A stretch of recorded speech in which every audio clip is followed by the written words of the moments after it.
ప్రపంచానికి నేనే పెద్దన్న అంటాడు. మాట వినని దేశాలపై టారిఫ్ల మోత మోగిస్తాడు.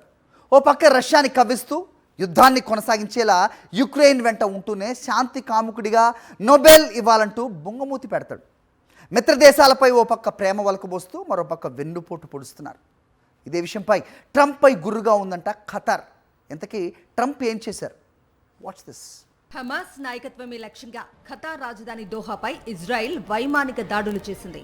ఈ దాడికి సంబంధించి అమెరికాకు సమాచారం ఉన్నప్పటికీ ఖతార్కు ఆ విషయం చెప్పడంలో ఆలస్యం చేసింది. దీంతో అమెరికా అధ్యక్షుడు డొనాల్డ్ ట్రంప్ డబుల్ గేమ్ ఆడుతున్నారని విమర్శలు వెల్లువెత్తుతున్నాయి. ఇజ్రాయెల్ చేసిన ఈ దాడిలో హమాస్ కీలక నేత ఖలీల్ అల్-హయ్యా కుమారుడితో సహా 6 మృతి చెందారు. దాడి గురించి అమెరికాకు ముందే సమాచారం ఇచ్చామని టెల్ అవీవ్ చెప్పింది. అమెరికా కూడా ఆ విషయాన్ని అంగీకరిస్తూనే దాడి గురించి తాము వెంటనే ఖతార్కు సమాచారం ఇచ్చామని చెబుతోంది.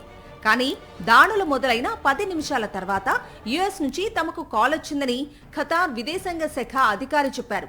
రెండవసారి పేలుళ్లు జరుగుతుండగా అమెరికా అధికారి ఒకరు ఫోన్ చేశారని వివరించారు.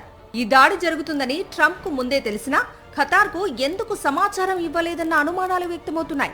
అమెరికా ఖతార్ల మధ్య బంధం ఇటీవల బలపడింది. 4 నెలల క్రితం ఆ దేశ పాలకుల నుంచి $400 మిలియన్ విలువైన విలాసవంతమైన విమానాన్ని ట్రంప్ బహుమతిగా అందుకున్నారు కూడా. పర్యటనలో కీలక ఒప్పందాలు కుదుర్చుకున్నారు.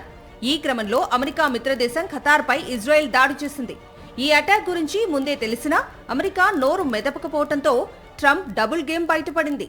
రెండవసారి అమెరికా అధ్యక్షుడిగా ఎన్నికైనప్పటి నుంచి ట్రంప్ వ్యవహరిస్తున్న తీరు అందర్నీ ఆశ్చర్యపరుస్తోంది. మిత్ర దేశాలు అంటూనే భారత్ సహా మిగిలిన దేశాలపై భారీ టారిఫ్లు విధించారు. తాజాగా ఖతార్కు కూడా తన వెన్నుపోటుని రుచి చూపించారు ట్రంప్ అంటూ విమర్శలు వెల్లువెత్తుతున్నాయి ఇప్పుడు.